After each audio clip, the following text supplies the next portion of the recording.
Abençoados e abençoadas, graça e paz. Hoje, dia 1º de agosto de 2024, às 20 horas e 30 minutos, eu estou aqui para gravar mais uma pérola da graça de Deus. Mais uma palavra que edifica, que faz com que venhamos crescer cada vez mais no conhecimento de Deus, avançar nesse entendimento que esta revelação que o Cristo ressuscitado deu ao apóstolo Paulo.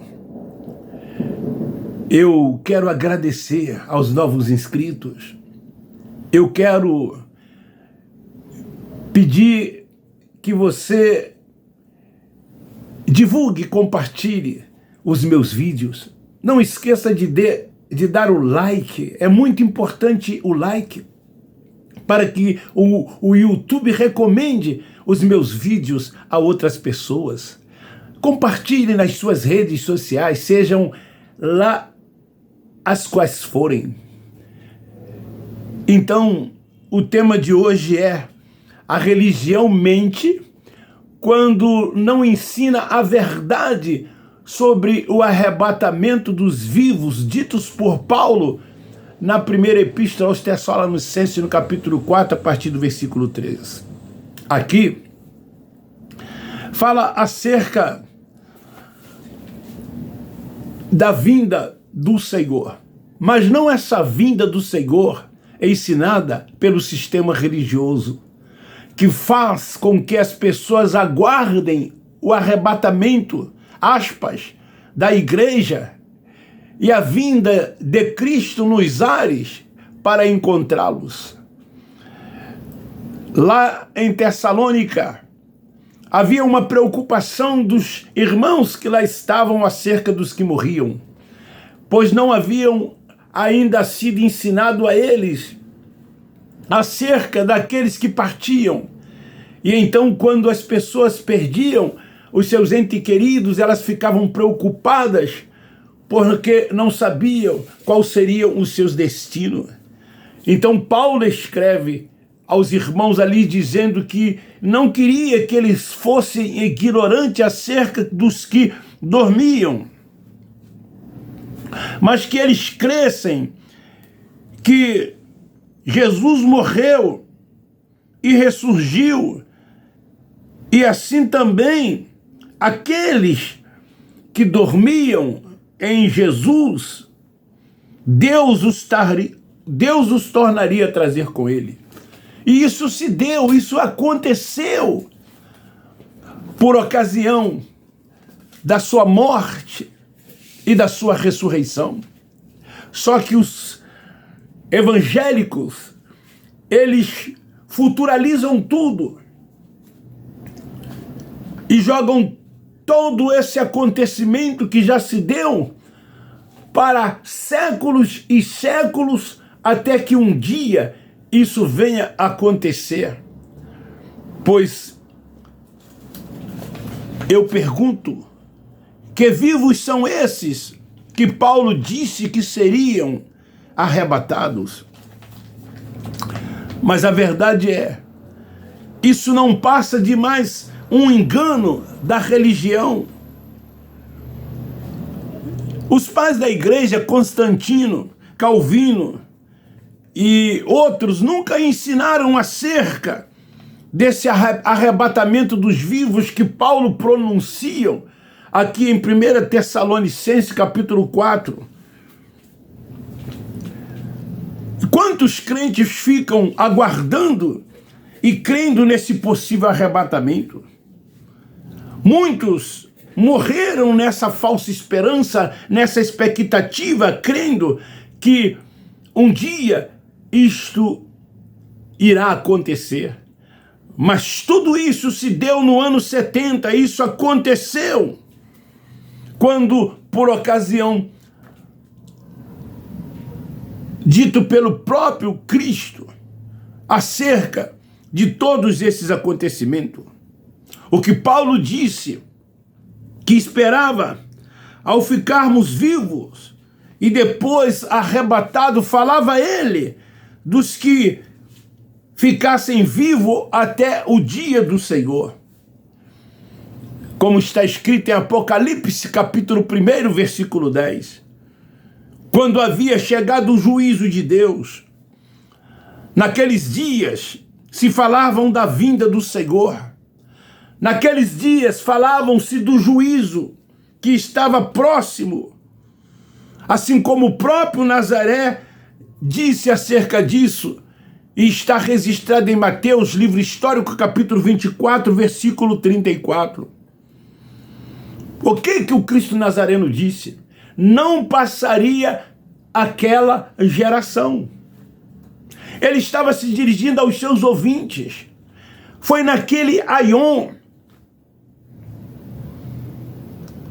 40 anos aproximadamente depois da sua morte e da sua ressurreição. Lá em 1 Coríntios, Paulo também escreve, e ali ele fala aos irmãos de Corinto, que quando soasse a última trombeta, assim como João também em Apocalipse, capítulo 11, versículo 15 ao 18, ele fala do ressoar da última trombeta. E quando é que foi que essa trombeta tocou? Ela ressoou. Foi exatamente no ano 70. Paulo, que disse que esperava estar vivo, ele foi decapitado. Ele não alcançou esse momento desse acontecimento, desse evento. Ele tinha esperança de estar vivo, mas não foi possível que Paulo vivenciasse este fato que ele tanto esperava com tanta expectativa. Então João, quando ele se refere ao evento, João ele fala de forma de enigma, de metáfora.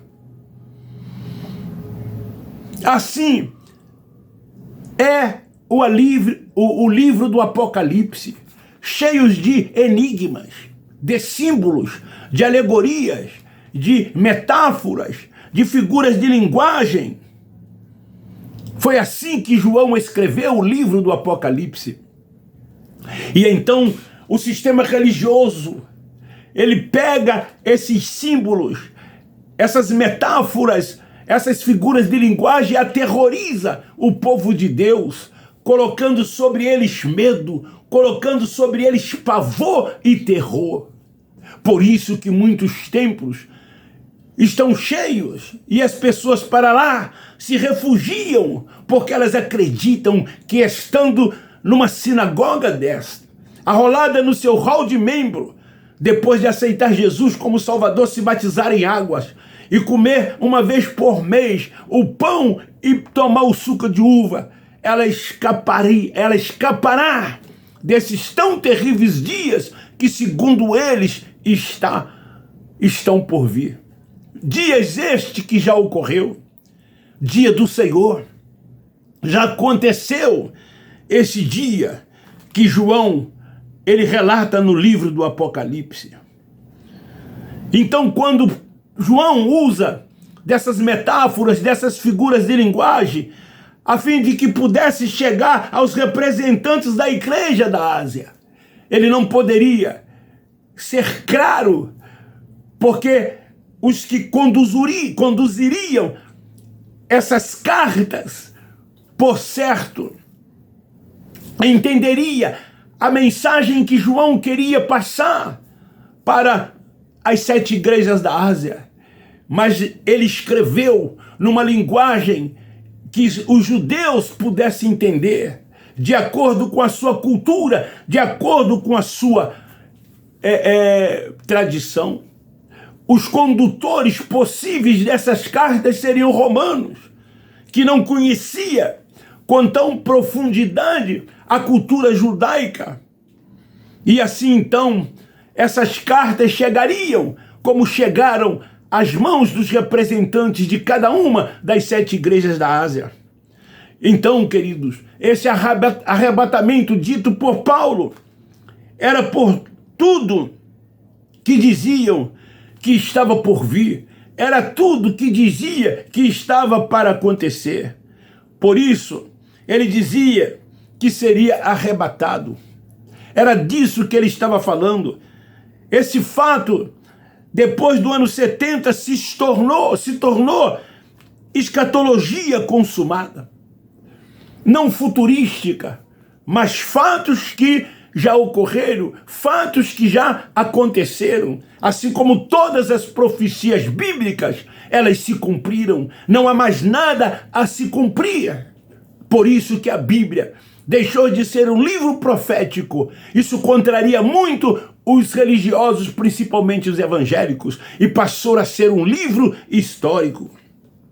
Então isto que Paulo ensina é o tal arrebatamento dito por ele, que até ele mesmo tinha esperança de um dia participar, pois ele achava que estaria vivo por ocasião desse acontecimento. Mas como eu já disse, Paulo foi decapitado. Então, os religiosos evangélicos, eles creem numa escatologia futurística. E eles então ficam aguardando com muita expectativa que esse grande dia, chegue, aconteça, ocorra. É comum vocês ouvirem, dentro dessas reuniões, eles falarem: o dia do Senhor está por vir, o dia do Senhor será terrível, este dia está por chegar, prepara-te para que você esteja apto a ser aprovado por ocasião desse acontecimento. Eles chegam a pegar um texto do Antigo Testamento que diz: prepara-te, ó Israel, para encontrares com o teu Deus. Prepara-te, ó Israel. E então eles aplicam aos filhos de Deus que frequentam essas sinagogas, como se esta profecia fosse também para depois da cruz, para os dias em que estamos vivendo. Essa doutrina que eles ensinam, que irão ressuscitar, que serão transformados e que serão arrebatados, é um grande triunfo. É um grande triunfo do sistema religioso. Eles têm isso por trunfo. Aprisionam as pessoas. Então, vocês percebem que quando um crente morre, na cerimônia fúnebre, eles ali, quando estão realizando esta cerimônia, onde todos ali estão em estado de emoção, comovido com o acontecimento, eles dizem de forma uníssona: um dia esse irmão ou essa irmã que está aí no caixão irá ressuscitar e será arrebatado, e nós, o que estivermos vivos por ocasião, seremos também transformados juntamente com eles. Encontraremos o Senhor nos ares e assim estaremos para sempre com o Senhor. É assim que eles acreditam, é assim que eles pregam, é assim que eles ensinam.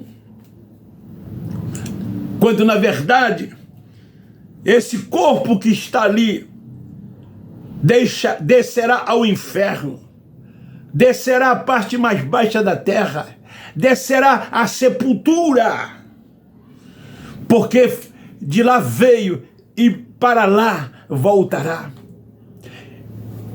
Ainda hoje, alguém estava dizendo para mim: e a alma não vai prestar conta a Deus do que tem feito aqui nesta vida? E daí eu perguntei: alma, você sabe o que significa? Quando a Bíblia fala de alma, ela fala de cada uma pessoa. Eu sou, nesse entendimento, uma alma, uma pessoa, um ser humano. Mas alma é sentimento, é o lugar de nossas emoções, é o psique. Quando nós morremos, ela também desce à sepultura. Acaba-se, termina-se, porque não há mais raciocínio, não há mais vida, não há mais emoção, não há mais sentimento. Agora o espírito, porque somos espírito revestido de carne e sangue, segundo Eclesiastes capítulo 12, versículo 7, de imediato ele retorna para Deus, porque ele veio de lá e para lá ele volta. E enquanto esse conjunto que aqui está, em que nós fomos revestidos por ele, desce a parte mais baixa da terra, como está escrito em Jó capítulo 7, versículo 9. E de lá nunca mais sobe, desaparece. Então eu tenho esperança que o meu espírito sim será arrebatado num corpo glorioso, semelhante ao corpo dele. O arrebatamento é do espírito. Então, esse falso ensino, essa mentira, esse engano pregado pela religião acerca do arrebatamento dos vivos que Paulo descreve tanto em 1 Coríntios capítulo 15 quanto em 1 Tessalonicenses capítulo 4. É mais uma mentira do sistema religioso evangélico, com o intuito de aprisionar as pessoas, detê-las dentro dessas sinagogas, porque quanto mais pessoas ali estiverem, mais eles estão em alta, ocupam primazia, se destacam, são reverenciados por estas pessoas. E o intuito maior é tirar de cada uma delas os seus 10% no início do mês, e em cada uma dessas reuniões as ofertas, para que eles possam aqui viver em fartura, viver o melhor desta terra, sem trabalhar às custas dos filhos de Deus que lá estão. Então fica aí esta palavra, que vivos são esses que Paulo diz que seriam arrebatados. Está aí explicado. Está aí mostrado para você que vivos foram esses que Paulo falava. Que dia era esse que Paulo estava se referindo? Então, meu irmão, você que está aí aprisionado, mas ainda cego, com um véu sobre o rosto, a fé vem pelo ouvir. Ouça as verdades. Ouça essa pérola da graça de Deus. Deixe que o Espírito Santo fale à sua mente, ao seu psique, para que você alcance o entendimento, para que você seja salvo na mente e passe a reinar em vida, a entender qual é a perfeita, boa e agradável vontade de Deus, a descansar tão somente no Senhor e ser guiado e dirigido por Ele, como está escrito em Romanos capítulo 7, versículo 14. Então esta é a palavra de hoje. Seja espiritual e não carnal. Viva como espiritual. Você jamais será discernido pelos carnais, porque os carnais não discernem aquilo que é espiritual. Mas você,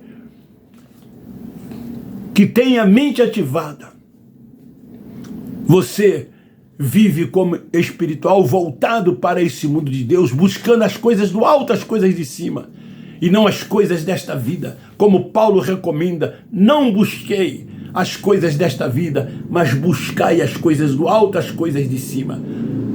Então, eu quero te agradecer, eu quero te desejar um bom resto de noite, uma noite em paz, descanse, tranquilo, e amanhã levante e tenha o dia da manhã como o melhor dia da sua vida. Um forte abraço, um beijo no seu coração. Eu termino dizendo que nós, da graça de Deus, amamos vocês.